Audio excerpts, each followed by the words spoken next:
আসন্ন নির্বাচন ঘিরে যতগুলো আসন আলোচনার কেন্দ্রে তার মধ্যে অন্যতম ঢাকা 17 আসন, যে আসনে অর্থ, ক্ষমতা এবং জনপ্রিয়তায় দুজন প্রার্থী সমানে সমানে।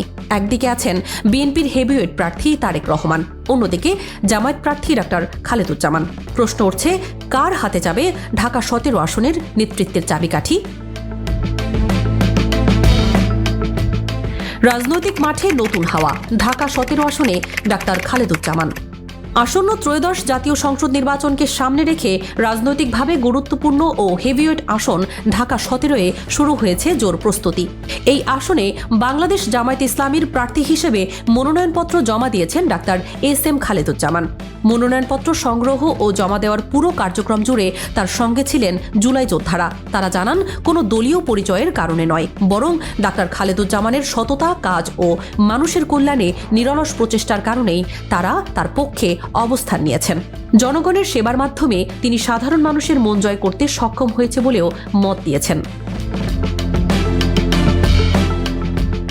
জামায়াতের প্রার্থী হিসেবে চূড়ান্ত হওয়ার আগ থেকেই নীরবে ও নিষ্ঠার সঙ্গে কাজ করে গেছেন ঢাকা 17 আসনের মানুষের জন্য।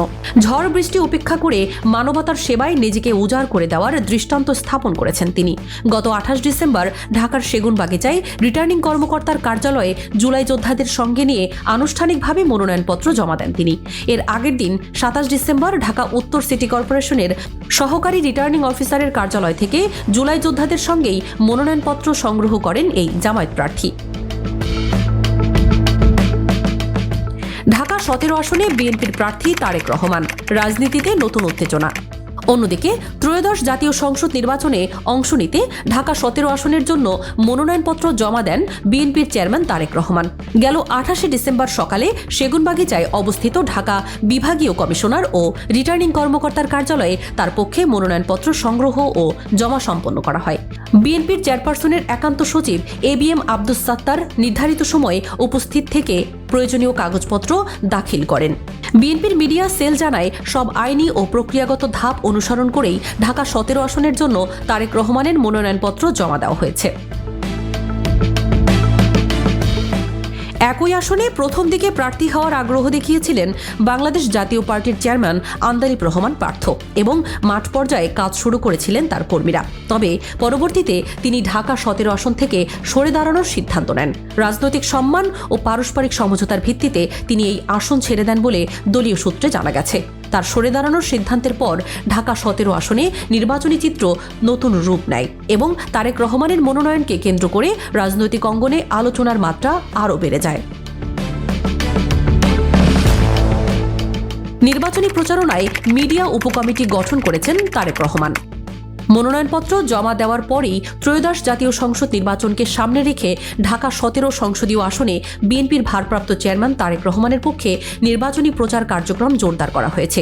এরই ধারাবাহিকতায় জিয়াউর রহমান ফাউন্ডেশনের উদ্যোগে একটি মিডিয়া উপকমিটি গঠন করা হয়, যার লক্ষ্য নির্বাচনী প্রচারণায় গণমাধ্যম ব্যবস্থাপনাকে আরও পরিকল্পিত ও কার্যকর করা।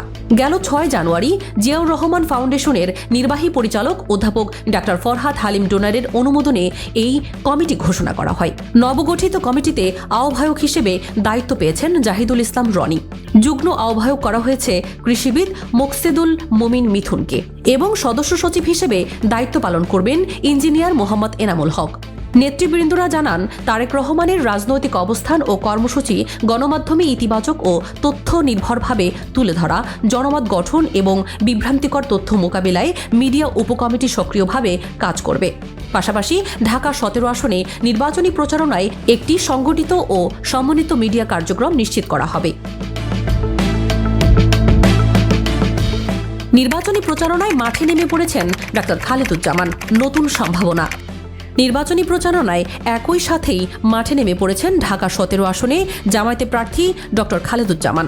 ইতোমধ্যে তিনি মাঠ পর্যায়ে সক্রিয়ভাবে কাজ শুরু করেছেন এবং সাধারণ মানুষের সঙ্গে সরাসরি যোগাযোগ করছেন। বিভিন্ন এলাকায় গিয়ে মতবিনিময়, প্রতিশ্রুতি এবং চলমান কাজের মধ্য দিয়ে তিনি বোঝানোর চেষ্টা করছেন তার নেতৃত্বে আগামী দিনে ঢাকা 17 কেমন হবে। স্বাবলম্বী ঢাকা 17 গড়ে তুলতে জামায়াতে ইসলামী বদ্ধপরিকর বলে জানিয়েছেন এই আসনের মনোনীত সংসদ সদস্য প্রার্থী। Doctor SM. খালেদুজ্জামান বলেন, জামায়াত ইসলামী ক্ষমতায় গেলে কেমন রাষ্ট্র গঠন করবে মানুষের সামনে তারই একটি বাস্তব চিত্র তুলে ধরা হচ্ছে। তিনি বলেন, মানুষকে দান বা ত্রাণের উপর নির্ভরশীল করে রাখা হবে না।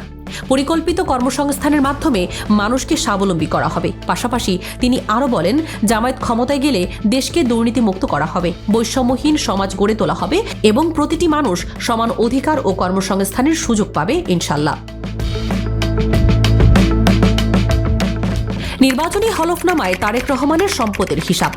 নির্বাচনী হলফনামা অনুযায়ী বিএনপির প্রার্থী তারেক রহমানের অস্থাবর সম্পদের মধ্যে ব্যাংক আমানত উল্লেখযোগ্য। তার নামে ব্যাংকে জমা রয়েছে 6,76,353 টাকা। এছাড়া নগদ ও ব্যাংক জমা মিলিয়ে তার অস্থাবর সম্পদের পরিমাণ 31,58,428 টাকা এবং স্ত্রীর নামে জমা রয়েছে 66,54,747 টাকা। শেয়ার খাতে তার নামে রয়েছে 5 লাখ টাকার শেয়ার, কোম্পানির শেয়ার 45 লাখ টাকা এবং কোম্পানির আরও 18,50,000 টাকার বিনিয়োগ। নিজের নামে সঞ্চয়পত্রে রয়েছে 20,000 টাকা এবং এফডিআর 90,24,307 টাকা। অপরদিকে স্ত্রীর নামে সঞ্চয়ী আমানত 20,000 টাকা এবং এফডিআর 35 লাখ টাকা উল্লেখ করা হয়েছে।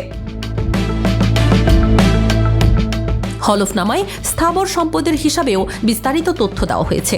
অর্জনকালীন মূল্য অনুযায়ী তার নামে রয়েছে 3,45,000 টাকা মূল্যের 2.01 একর ও 1.4% জমি।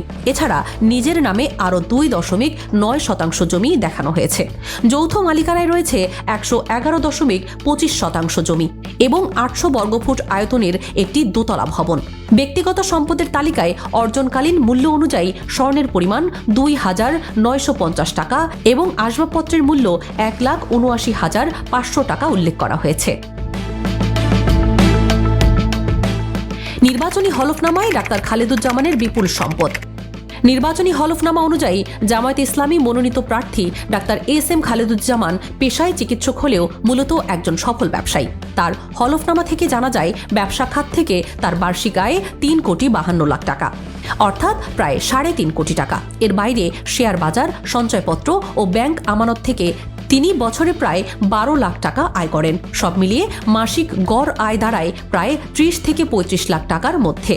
সম্পদের তালিকায় সবচেয়ে আলোচিত বিষয় হল তার গাড়ি। হলফনামা অনুযায়ী নিজের নামে গাড়ির মূল্য দেখানো হয়েছে 13,70,00,000 টাকা। এটি একাধিক গাড়ির সম্মিলিত মূল্য নাকি একটি গাড়ির মূল্য সে বিষয়টি স্পষ্ট করা হয়নি। পাশাপাশি তার স্ত্রীর নামে রয়েছে 46,50,000 টাকার মূল্যের একটি গাড়ি। নগদ অর্থ ও বিনিয়োগের ক্ষেত্রেও ডাক্তার খালেদুজ্জামানের অবস্থান শক্তিশালী। তার হাতে নগদ রয়েছে 68 লাখ টাকার বেশি, ব্যাংকে জমা আছে 33 লাখ টাকা এবং সঞ্চয়পত্রে বিনিয়োগ রয়েছে 1,36 লাখ টাকারও বেশি। শেয়ার বাজারে তার নিজের নামে রয়েছে 2,25 লাখ টাকার শেয়ার এবং স্ত্রীর নামে রয়েছে আরও 90 লাখ টাকার শেয়ার বন্ড। স্বর্ণালঙ্কার হিসেবে নিজের 20 ভরি এবং স্ত্রীর 40 ভরি, মোট 60 ভরি স্বর্ণের মতো উল্লেখ করা হয়েছে। মোট কথা, ঢাকা 17 আসনে এইবার একটি হাড্ডাহাড্ডি লড়াই হতে যাচ্ছে। একদিকে দাঁড়াচ্ছেন বিএনপির তারেক রহমান, অন্যদিকে জামায়াত ইসলামী প্রার্থী ডক্টর এস.এম. খালেদুজ্জামান। উভয় প্রার্থী শক্তিশালী, সম্পদ, সংগঠন এবং রাজনৈতিক প্রভাবের দিক থেকে সমানভাবে প্রভাবশালী। ফলে শেষ পর্যন্ত নির্বাচন ফলাফল কাকে ভোটাররা বেছে নেয় সেই প্রতিফলনেই নির্ভর করবে আসনের ভবিষ্যৎ চিত্র।